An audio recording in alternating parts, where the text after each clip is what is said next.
மகிழ்நன் பார்வையாளர்கள் மற்றும் தமிழ் குடி உறவுகளுக்கு வணக்கம். நண்பர்களே, தேர்தல் நாள் நெருங்க ஒவ்வொரு நாளும் ஒரு புதிய சுவாரஸ்யத்துடன், புதிய தகவல்களுடன், புதிய செய்திகளாக நாம் பார்த்து கொண்டே இருக்கிறோம். மிகப்பெரிய எதிர்பார்ப்புக்கு இடையே பாட்டாளி மக்கள் கட்சி யாருடன் கூட்டணி என்பதை அறிவித்து இன்று கூட்டணி கட்சியினுடைய கூட்டத்தில் கலந்து கொண்ட மருத்துவர் ஐயா மற்றும் மருத்துவர் அன்புமணி ராமதாஸ், அந்த கட்சியினுடைய தலைவர், பாட்டாளி மக்கள் கட்சியினுடைய தலைவர் மருத்துவர் அன்புமணி ராமதாஸ் ஆகியோர் இன்று பகிரங்கமாகவே கூட்டத்தில் கலந்து கொண்டு தன்னுடைய ஆதரவையும் கூட்டணி கட்சி இணைந்தது என்பதற்கான அங்கீகாரத்தையும் தெரிவித்திருக்கிறார்கள். இவ்வாறு தெரிவித்தவுடன் பல ஊடக நண்பர்கள், பல ஊடகவியலாளர்கள், மூத்த பத்திரிகையாளர்கள் அனைவரும் ஒரு சேர ஒரு பக்கம் பார்ப்பாகவும் இன்னொரு பக்கம் எதிர்ப்பாகவுமே அவர்களுடைய பதிவுகளை இருந்ததை நாம் காண முடிகிறது. அதற்கு காரணம், அவர்கள் இது போன்ற ஒரு முடிவுகளை எப்பொழுதுமே பாட்டாளி மக்கள் கட்சி மீது திணிப்பது வழக்கமான ஒன்றுதான். அவர்கள் சொல்லக்கூடிய ஒரு செய்தியில் முக்கியமாக நாம் கவனிக்க வேண்டியது என்னவென்றால், அன்புமணி ராமதாஸுக்கும் அவருடைய தந்தையாருக்கும் இருக்கக்கூடிய கருத்து வேறுபாட்டின் காரணமாக, அன்புமணி ராமதாஸ் வலியுறுத்தின் காரணமாக இந்த கூட்டணி ஏற்பட்டது என்று ஒரு சாரரும், இன்னொரு பக்கம் பிஜேபியினுடைய அழுத்தம் காரணம் மற்றும் ஒரு மர்ம தொலைபேசியின் மூலமாக மிரட்டப்பட்டார்கள், அவருடைய பழைய வழக்குகள் திரும்ப நோட்டப்படும் என்ற எச்சரிக்கையின் காரணமாக பயந்து போய் தான் இந்த கூட்டணியை அவங்க ஒத்துக்கினாங்க என்ற மாதிரி ஒரு செய்தி. இன்னொரு பக்கம் ஒரு செய்தி என்னவென்றால், எடப்பாடி பழனிசாமி அதிமுகவினுடைய வழங்கிய 10.5% இடஒதுக்கீடு அந்த நன்றியை மறந்துவிட்டார்கள் என்றும், இன்னொரு பக்கம் இனி பாட்டாளி மக்கள் கட்சிக்கு இது தேய்வு முகம்தான், அந்த கட்சியை கூட உடைய வாய்ப்பு உண்டு, இதற்கப்புறம் அவங்களுக்கு மக்கள் செல்வாக்கு குறையும், அப்புறம் பாட்டாளி மக்கள் கட்சி வழக்கம் போல் ஒவ்வொரு தேர்தலுக்கும் இப்படி தான் ஒரு ஸ்ட்ரென்த் கொடுப்பாங்க என்பது போல், வழக்கம் போல் பாட்டாளி மக்கள் கட்சியினுடைய எதிர்ப்புகள் எப்படியெல்லாம் இருக்குமோ அதில் எல்லளவும் குறையாமல், இது வழக்கமான ஒன்று தான். இப்போது நம்ம பிஜேபியோட பாஜகவோட பாட்டாளி மக்கள் கட்சி போயிருக்கிறதுனால இன்றைக்கி பாஜகவோட போனது தப்புன்னு பாதி பேர் உருட்டுறதும், ஒருவேளை இது அதிமுக கூட வந்ததுன்னு வச்சிங்களேன், அதுக்கும் இதே மாதிரியான ஒரு எதிர்வினை ஆற்றக்கூடிய ஒரு குழு இந்த வன்னியர் சமூகத்துக்கு எதிர்ப்பாகவும் பாட்டாளி மக்கள் கட்சிக்கு எதிர்ப்பாகவும் எப்பொழுதுமே இருந்து கொண்டே தான் இருக்கும். இது புது செய்தி கிடையாது. இதுக்காக நம்ம ஒன்றும் பெருசாக வருந்தி கட்டுக்குன்னு இவங்களுக்கு நம்ம பதில் சொல்ல வேண்டிய வேலையே கிடையாது. இதில் என்ன, நம்ம இந்த விஷயத்தில் இதை பயன்படுத்தி நாம் தெரிந்து கொள்ள வேண்டிய செய்தி என்னவென்றால், இவர்கள் தான் எதிரி என்பதை நாம் எளிமையாக கண்டுகொள்ள இது ஒரு வாய்ப்பு. ஒரு பேர் கூட எனக்கு மறந்து போச்சு, அதிர்ஷ்டம் யூடியூப் சேனல் நினைக்கிறேன், அதிர்ஷ்டமோ ஏதோ ஒரு சேனல். அந்த சேனலில் இப்போ தான் சமீபமாக நான் அதை தொடர்ந்து கவனிக்கிற மாதிரி ஒரு செய்திகளோடு அவங்க வந்துட்டுருக்காங்க. நான் அந்த செய்தியினுடைய அந்த ஆசிரியர் கூட இன்றைக்கி காலையில் அவர் போட்ட பதிவு, இன்றைக்கி காலையில் நேற்று அவர் போட்ட பதிவில் அவர் என்ன சொல்கிறாரு அப்படின்னா, வழக்கம் போல் பாட்டாளி மக்கள் கட்சி இப்படி தான், இங்கே ஒரு இது பேசுவாங்க, அங்கே ஒரு இது பேசுவாங்க, அப்புறம் பொட்டியாக வாங்கிடுவாங்க, எவ்வளோ பேர் பேசுனாங்கன்னு தெரியல, இப்படி பேசலைன்னா கட்சியே அழிச்சிருவேன், கட்சியே உடச்சிருவேன்லாம் மிரட்டிருந்தாங்க, இதுக்கெல்லாம் பயந்து போய் தான் பாட்டாளி மக்கள் கட்சி இன்றைக்கி உடன்பாடு போயிருக்கு அப்படின்னு சொல்லிட்டு, அது ஒரு பேர் தெரியாத ஒரு யூடியூப் சேனல், அதனுடைய ஆசிரியர் அவர் இப்படி சொல்கிறாரு. மூத்த ஊடகவியலாளர்கள் பலரும் அவங்க விருப்பம் போல், எண்ணம் போல் விமர்சனங்களை எடுத்து வைத்து கொண்டிருக்கிறார்கள். நண்பர்களே, என் அருமை பாட்டாளி சொந்தங்களே, இதை பார்த்து கொண்டிருக்கின்ற மகிழ்நன் டிவியினுடைய விரும்பிகள், தமிழ்குடி பெருமக்கள் அனைவருக்கும் இந்த காணொளி மூலமாக நான் சொல்ல விரும்புவது என்னவென்றால், பாட்டாளி மக்கள் கட்சி என்ற ஒரு துடிப்பான இயக்கம் இது போன்ற பல அச்சுறுத்தல்களை எதிர்கொண்டு தான் வளர்ந்திருக்கிறது. ஒரு மிகப்பெரிய இடஒதுக்கீடு 1985 தொடங்கும்போது, இடஒதுக்கீட்டுக்கான போராட்டம் தொடங்கும்போது 25 பேர் மாண்டு போயினர். அந்த 25 பேரும் ஓடு போகும்போது பின்னாடி சுட்டோ, அல்லது நான் சரண்டர் ஆகிறேன் என்னை காப்பாற்றுங்கன்னு கெஞ்சி வரும்போது இவங்க சுட்டோ, அப்படிலாம் அவங்களாம் யாரும் சாவல. தன்னால் தான் கொல்லப்படுவோம், இந்த காவல்துறை என்னை கொல்லும், இந்த அரசு எனக்கு எதிரான அரசு, நான் போராடினால் என் குடும்பம் தனிமையில் இருக்கும், என் குடும்பம் நடுத்தருவில் நிற்கும், இப்படிலாம் தெரிஞ்சும் என்னுடைய அடுத்த தலைமுறை நன்றாக இருக்க வேண்டும், என்னுடைய எதிர்காலம், என்னுடைய சமூகம் வெற்றி பெற வேண்டும் என்ற ஒத்த எண்ணிக்கையோடு, ஒத்த எண்ணத்தோடு அன்றைக்கு இருந்த தலைவர்களுடைய ஆலோசனையின் பேரில் மருத்துவர் ஐயாவினுடைய கட்டளைக்காக அன்று களத்தில் இறங்கி நேரடியாக போராட்டத்தில் தன்னை மாய்த்து கொண்டனர். மாய்த்து கொண்ட பிறகு இந்த காவல்துறை எவ்வளவு வஞ்சகத்துடன் நடந்து கொண்டார்கள் என்பதெல்லாம் வரலாறு இருக்கிறது. இது போன்ற ஒரு வீரமான வரலாறு வேறு எந்த கட்சிக்கும் கிடையாது.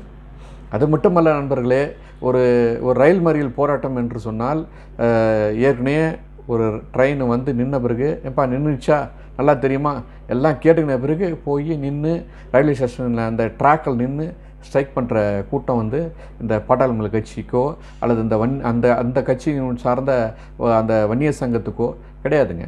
அவங்க வேகமாக ஒரு 100 கிலோமீட்டரு வேகத்தில் வரக்கூடிய ஒரு தொடர் வண்டியை இங்கேருந்து அதனுடைய அந்த ட்ராக்கில் நிற்க வச்ச ஒரு ஒரு செயலுக்கு சொந்தக்காரங்க அவங்க. இவங்களெல்லாம் போய் நீங்கள் நினைக்கிற மாதிரிலாம் மிரட்டிட்டாங்க, உருட்டிட்டாங்க, அவங்க பயந்துட்டாங்க. இது நீங்கள் விமர்சனம் பண்ணுங்கள், ஒரு கட்சியை விமர்சனம் பண்ணுங்கள். அதுக்காக இந்த மாதிரிலாம் நீங்கள் இப்படிலாம் விமர்சனம் பண்ண வேண்டிய வேலை இல்லை. ஏன்னா அப்படி நீங்கள் விமர்சனம் பண்ணி அதனால் ஒன்றா உங்களுக்கு வியூஸ் கிடைக்கலாமே தவிர, பார்வையாளர்கள் கிடைக்கலாமே தவிர, பாட்டாளி மக்கள் கட்சியினுடைய வளர்ச்சியை உங்களாலாம் இந்த மாதிரிலாம் விமர்சனம் பண்ணிலாம் தடுத்துட முடியாது. இது மாதிரி 1008 விமர்சனங்களை எதிர்கொண்டு தான் இந்த கட்சி வளர்ந்து இன்றைக்கு ஒரு ஆலமரமாக இருந்து கொண்டிருக்கிறது. நேற்று முன்தினம் வரை பாட்டாளி மக்கள் கட்சி எந்த கூட்டணியுடன் சேர்கிறதோ அந்த கூட்டணி தான் வெற்றி பெறும் என்று சொல்லிக் கொண்டிருந்த இந்த தமிழக ஊடகங்கள் இன்றைக்கு அவர்கள் எடுத்த நிலைக்கு எதிர்மாறாக இவங்க இப்படி தான், அவங்க அப்படி தான் என்று வழக்கம் போல தன்னுடைய பழைய கோரமுகத்தை காட்டிக் கொண்டிருக்கிறார்கள். இதுதான் உண்மை. இவங்க நடுநிலைவாதிகளாக இருந்தால் இவங்க எப்படி பேசியிருக்கணும்? 2 சீட்டுக்கு மேலே 1 சீட்டு கூட கொடுக்காத இந்த விடுதலை சிறுத்தைகள் கட்சி ஏன் இன்னும் திமுகவில் இருக்குதுன்னு எந்த ஒரு ஊடகமாவது பெரிய விமர்சனம் வச்சுருக்கா? இல்லை ஒரே ஒரு சீட்டு போய் கொடுக்குறானே மதிமுகவுக்கு, அந்த எவ்வளோ பேசியிருப்பார், எவ்வளோ போராடியிருப்பார் அப்படின்லாம் சொல்லி அந்த கட்சிக்கு 1 கொடுக்குறது நியாயமே இல்லை, திமுக வஞ்சகம் செய்துன்னு உங்களால் பேசியிருக்க முடியுமா? ஒரு காலத்தில் மிகப்பெரிய தொழிலாளர் கட்சிகளை தன்னுள் வைத்திருந்த 2 கம்யூனிஸ்ட் கட்சிகளும் ஆளுக்கு தலா 2 தான் கொடுப்பேன்னு சொல்லிட்டு திமுக சொல்லும்போது இந்த சமூக ஊடக நண்பர்கள் என்ன பண்ணியிருந்தாங்க? அதுக்கு என்ன எதிர்வினையாற்றினாங்க? எதிர்ப்பு தெரிவித்தாங்களா? அல்லது இது போன்ற ஒரு பெரிய விமர்சனத்தை திமுகவுக்கு எதிராக இவங்களால் வைக்க முடிஞ்சுதா? ஏன் வைக்க முடியல? ஏன் சார் வைக்க முடியல? இந்தியாவை ஆண்ட காங்கிரஸுக்கு வெறும் 10 தொகுதி தரான்றான். இன்றைக்கி நல்லா புரிஞ்சுங்க, இது ஒரு பெரிய உதாரணம். இந்தியாவை ஆண்ட காங்கிரஸ் 10 தொகுதி, தமிழகத்தை ஆண்ட காங்கிரஸுக்கு 10 தொகுதி. இன்றைக்கி மாநிலத்தினுடைய 3வது பெரிய கட்சி பாமகவிற்கும் அதே தேசிய கட்சி 10 தொகுதி எங்களுக்கு கொடுக்குது. இது எங்களுடைய பலமா பலவீனமா? இது எங்களுடைய அவங்க சொல்கிறாங்க, பல ஊடகவியலாளர்கள் சொல்கிறாங்க, இவங்க இப்படி செஞ்சிடக்கூடாது, அப்படி செஞ்சிடக்கூடாது. நாங்கள் என்ன கேட்குறோன்னா, எங்கள் கட்சியினுடைய எதிர்கால நலன் கருதி, இந்திய தேசத்தினுடைய எதிர்கால நலன் கருதி ஒரு கட்சி தலைவராக, ஒரு நிறுவனராக, எங்களுடைய சாபகத்தார் அவங்க இதை செய்கிறாங்க, இந்த முடிவு எடுக்கிறாங்கன்னும் போது அதை விமர்சனம் பண்ணுறதுக்கு நீங்களாம் யார் சார்? விமர்சனத்துக்கு அப்பாற்பட்டதல்ல ஒரு பொது கட்சி, நாங்கள் ஒத்துக்கிறோம். விமர்சனம் செய்யுங்க, ஆரோக்கியமான விமர்சனம் செய்யுங்க. இதே மாதிரியான விமர்சனத்தை எதிர்கட்சிகளுக்கு வைங்கன்னு நாங்கள் சொல்கிறோம். எங்களுக்கு மட்டும் வைக்காதீங்க, எல்லாருக்கும் செய்யுங்க, உங்களை நாங்கள் ஏற்றுக்கிறோம். ஏன் வெறும் பாட்டாளி மக்கள் கட்சிக்கு மட்டும் உங்களுடைய விமர்சனம் ஏன் உடனே எழுந்து வந்துடுறீங்க? நான் சொல்கிறேன்னு ஏன் வரீங்க? உங்களுடைய விமர்சனங்கள் பொதுவாக இருந்தால் எங்களை போன்றவர்கள் உங்களை விமர்சிக்க வேண்டிய தேவை இல்லை. பொதுவாக இன்னும் குறிப்பிட்டு சொல்ல வேண்டுமென்றால் பிளாக் அண்ட் ஒயிட் என்ற யூடியூப் சேனலுடைய ஆசிரியர் குபேந்தர் மிகச்சிறந்த பத்திரிகையாளர், ஊடகவியலாளர், மிகுந்த அனுபவசாலி. அவரெல்லாம் கூட இன்றைக்கி பேசும்போது எனக்கு ஆச்சரியமாக இருக்குது. இவர் அதிமுகவுடைய அனுதாபி போல் இருக்கு, இவர் சரியான நடுநிலைவாதியாக இல்லை நம்ம நினச்சிட்டு வந்தோம். இவருடைய பதில் இந்த மாதிரி இருக்குன்ற வருஷம் தான் எங்களுக்கு மேலிடத்தை தவிர மூத்த அரசியல் விமர்சகர்கள் தன்னை ஒரு சாரார் போல் காட்டிக்கொள்வது எந்த வகையில் நியாயம்? இன்றைக்கு அதிமுக 10.5% இடஒதுக்கீடு கொடுத்தது, அதை நாங்கள் மறந்துட்டோம்னா அந்த 10.5% இடஒதுக்கீடு நாங்கள் கேட்காம அவங்க கொடுத்தாங்களா? அல்லது அவங்களுக்கான கொள்கையில் இது ஒரு எண்ணமாக இருந்ததா? பாட்டாளி மக்கள் கட்சிக்கோ அல்லது வன்னியர் சங்கத்துக்கோ நாங்கள் 10.5% இடஒதுக்கீடு நாங்கள் தருவோம்ன்றத அவங்களுடைய திட்டத்தில் இருந்ததா? இல்லையே. அப்போது நாங்கள் போராடி தானே அந்த அறிவிப்பை அவங்க அறிவித்தாங்க. அதற்கு பின்னால் எவ்வளோ கசப்பான அனுபவங்கள் பாட்டாளி மக்கள் கட்சிக்கு இருக்குன்றது இவங்களுக்கு எப்படி தெரியும்?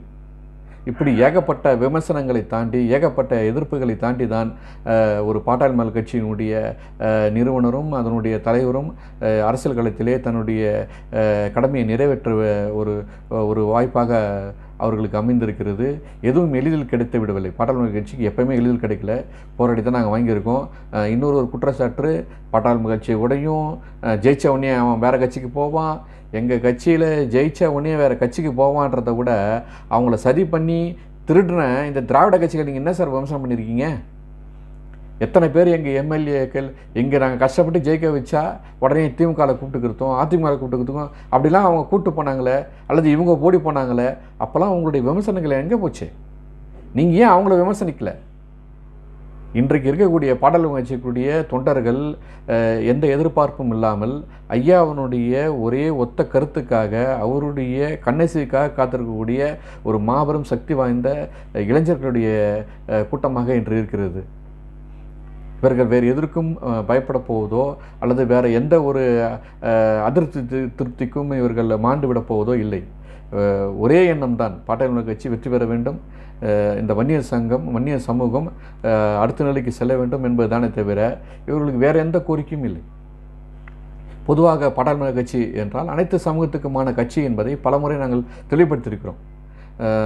நேற்று இன்னொரு ஊடகவியலாளர் சொல்கிறாரு, இந்த செய்தியை நேற்று சொல்லும்போது அந்த அமைப்பில் வடிவேல் ராவன் ஒருத்தர் இருக்காரு, அவர் தான் வந்து சொல்லிட்டு போனார், இதை சொல்கிறதுக்கு ஐயா கூட வெளில வரல.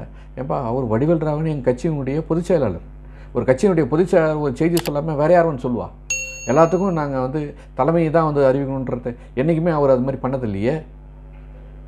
எங்கள் கட்சியை பற்றிய உள்நடைகளை குறித்து விமர்சிக்க உங்களுக்கு யார் இந்த அதிகாரத்தை கொடுத்தது? நான் ஒத்துக்கிறேன். எப்பா, பாட்டாளி மக்கள் கட்சி வந்து பொதுவான கட்சின்றது நாங்கள் விமர்சனம் பண்ணுறதுக்கு எப்படி நீங்கள் இல்லைன்னு சொல்லலாம்? நீங்கள் கேட்குறது வாஸ்தவமான விஷயம். இந்த மாதிரி ஒரு விமர்சனத்தை உங்களால் திமுகலையோ அல்லது ஒரு அதிமுகலையோ போய் உங்களால் விமர்சனம் பண்ண முடியுமா? உங்களால் செய்ய முடியுமா அந்த மாதிரி? அப்போ அந்த கட்சிக்குன்னா ஒரு பார்வை, பாட்டாளி மக்கள் கட்சிக்குன்னா வேறு ஒரு பார்வையா? இதெல்லாம் தாண்டி தான் நம்ம வந்து இன்றைக்கி இந்த பாட்டாளி மக்கள் கட்சியினுடைய ஒரு வெற்றியை நோக்கி நம்ம பயணிக்க வேண்டியிருக்கிறது. அன்பு சார்ந்த வன்னிய சொந்தங்களே, பாட்டாளி மக்கள் கட்சியினுடைய நண்பர்களே, இது போன்ற பல நயவஞ்சகங்களை தாண்டி ஒரு பெரிய இலக்கோடு நாம் செல்ல வேண்டிய நிலையில் இருக்கிறோம். அந்த இலக்கு வெற்றி என்ற ஒரே இலக்கு தான், ஒத்த இலக்கை நோக்கி தான் நாம் செல்ல வேண்டியிருக்கிறது. மருத்துவர் ஐயா யாரை அடையாளம் காட்டுகிறாரோ அவர் வெற்றி பெற வேண்டும், கூட்டணி கட்சி வெற்றி பெற வேண்டும். இனி நம்முடைய இலக்கு தேர்தல் களமாகத்தான் இருக்க வேண்டும். எனவே கிளம்புக என்ற ஒற்றை வார்த்தையோடு வாழ்த்துக்கள் கூறி விடைபெறுகிறேன். நன்றி, வணக்கமும்.